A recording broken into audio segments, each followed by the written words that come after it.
promise I'm gonna speak up when I hop about to cut. I promise I'm gonna speak up when I hop about to cut. I promise I'm gonna speak up when I hop about to cut. I promise I'm gonna make a scene. Got lights, cameras, action, but I promise that I won't be seen. She told me that she loved me, but I knew that shh, make believe. But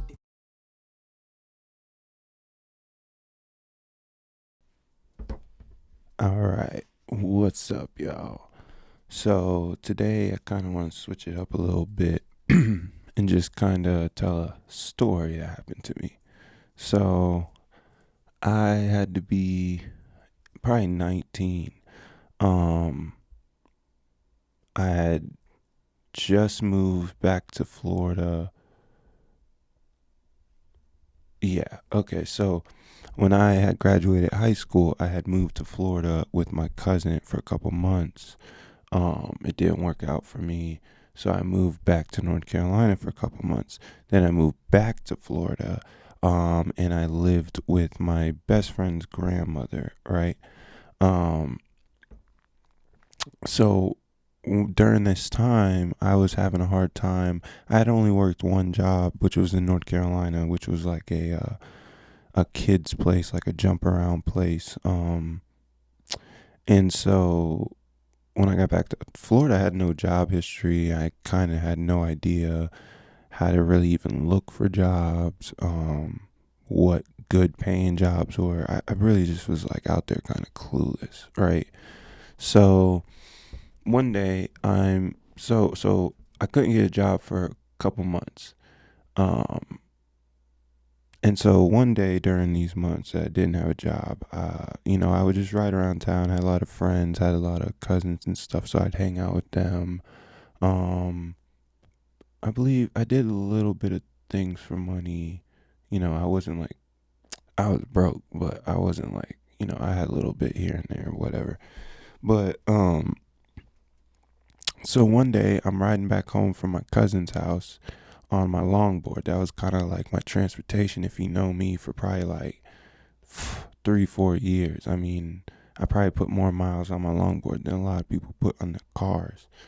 Um, so I'm riding home one day, um, and it's kind of down this hill. So while I'm riding down this hill coasting, I hear this car like beeping at me, and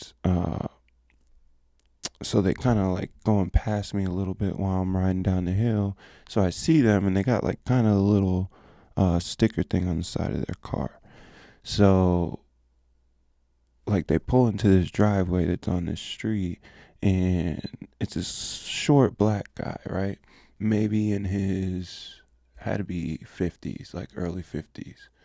And he, on the side of his car, it said something like a lawn care service or something, right? It had the whole business name, had the phone number, had everything that any lawn care service thing would have.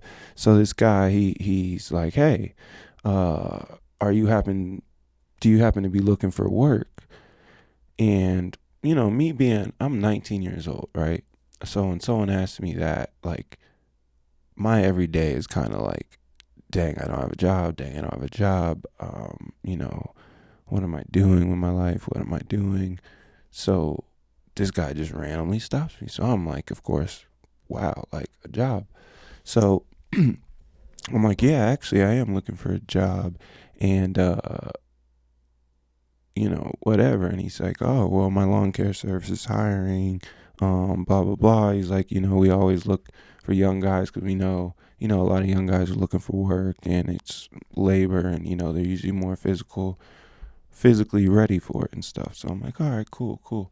So he's like, take my number down. It's right there on the side of the door. And he's like, tomorrow we can meet up and talk about the job or whatever. Now, that's the first red flag in my mind, because now, looking back, because I've never had someone look or offer me a job or talk to me about a job and then say, oh, we're going to meet up tomorrow and talk about the job, and maybe that's the thing that happens, but I didn't think that was the thing that happened with like a lawn care service cutting some grass. But anyway, now, mind you, I need to go back. When I was riding on my longboard, I'm in Florida, so it's hot as hell. I got no shirt on, and at that time, I'm young, pretty in shape, nothing crazy, but like in shape. And so yeah, so the next day comes, and for some reason I wake up and I'm like, the guy he messages me and he's like, oh, we can, or he calls me. He's like, we can meet up. He's like, I can come pick you up. Where are you at? And I was like, something in my head told me, hey, meet me at the park and pick me up at the park, right? So there's some sirens going off. Hold on. Sorry, this mic is amazing. It kind of picks up just about everything. So, but anyway, back to my story. So I have the guy pick me up. I tell him to meet me at the park. It's probably 2-3 blocks over, whatever. So he picks me up and we get to riding, and he gets to talking to me about a little bit about that. So he's like, oh, so you work, asking me about myself. So I'm telling him, yeah, I moved down, blah, blah, blah, all this stuff. And he's like, so he gets to talking. He's like, oh, the reason I stopped you, he's like, because I could tell you were physically fit, and, we're looking for young guys that can work, blah, blah, blah, kind of the same spiel. And I'm like, oh, okay. And he's like, have you ever had anybody approach you like that based off your physicality and all this? Weird question, number one. Then he's like,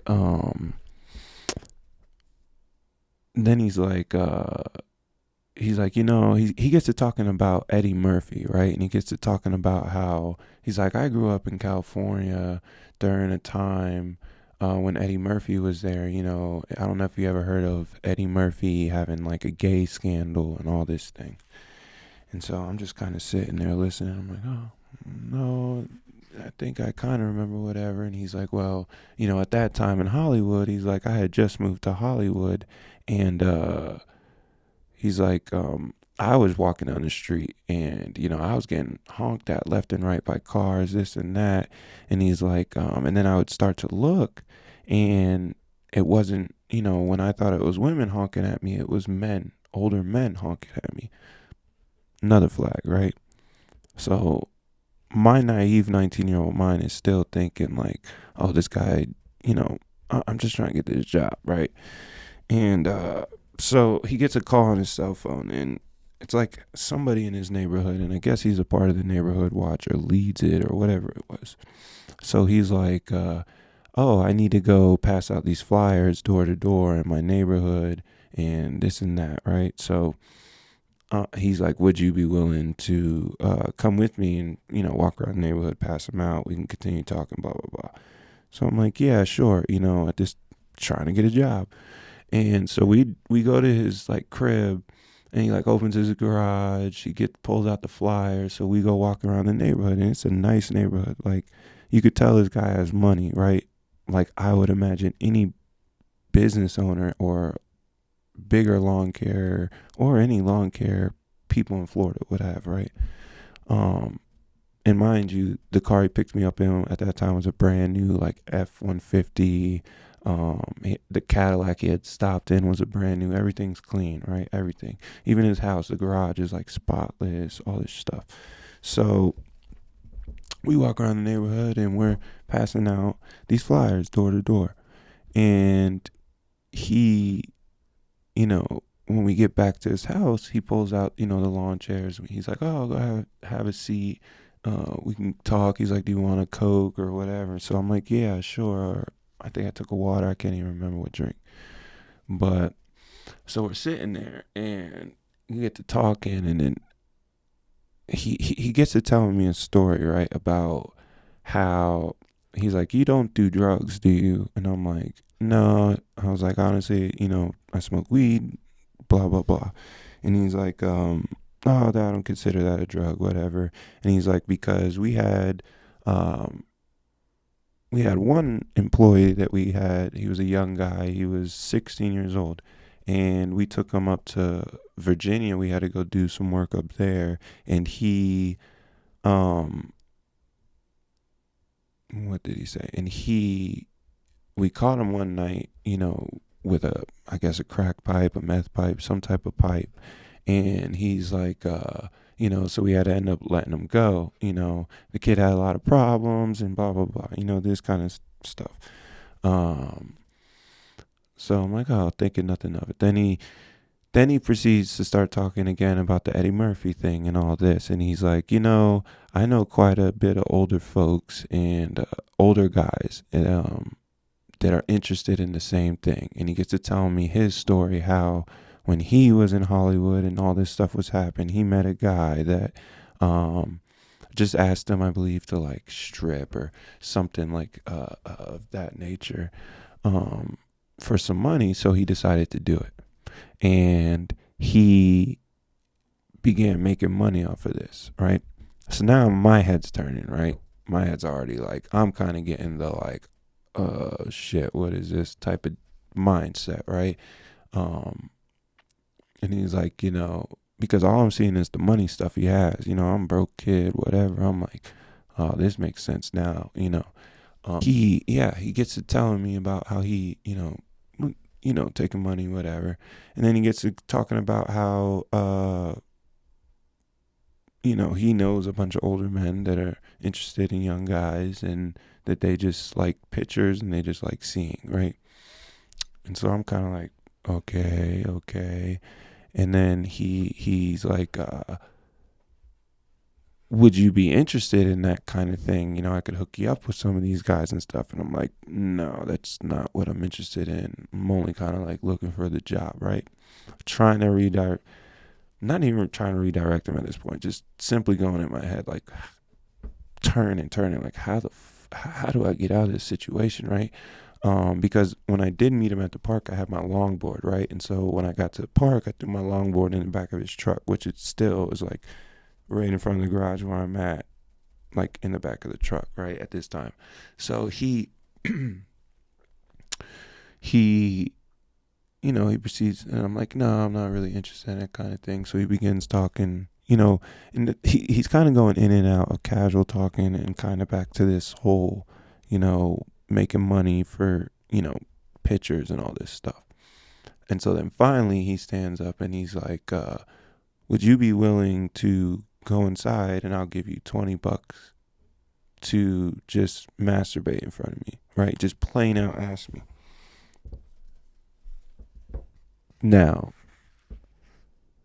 I can't tell you how quick I jumped up and was just like, all right, man, that's it. I'm gonna head out. I'm gonna grab my longboard and I'm gonna ride out, right?